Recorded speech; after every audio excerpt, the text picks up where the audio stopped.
మాది ఐపోలవరం మండలం అండి. మా పాప 6th క్లాస్ చదువుకుంటుందండి. అక్కడ రాయపరెడ్డి బాబాయ్ అని ఆయన కూడా పీటీ టీచర్గా వర్క్ చేస్తున్నారండి. తరచూ దారిలో చాక్లెట్లు, బిస్కెట్లు ఇవన్నీ ఇచ్చేవారంటండి. ఒకసారి నాకు డౌట్ వచ్చి ఒకసారి ఇంటికి వచ్చేస్తే డౌట్ వచ్చి మా పాపని అడిగితే వివరాలన్నీ ముందు భయపడితే చెప్పలేదండి. ఏంటి ఎందుకు ఇస్తున్నారు ఇవన్నీ అడిగితే అప్పుడు ఇలా జరిగిందని చెప్పేసి లైంగికంగా నన్ను టార్చర్ పెట్టాడని చెప్పి బాధపడిందండి.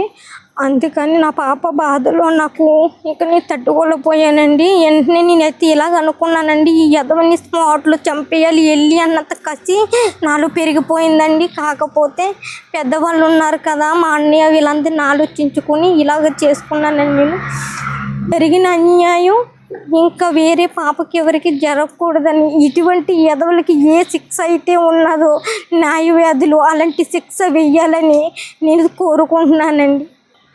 దగ్గరగా ఏమి కాదండి, వరుసకు అన్నయ్య అవుతారండి అంతే.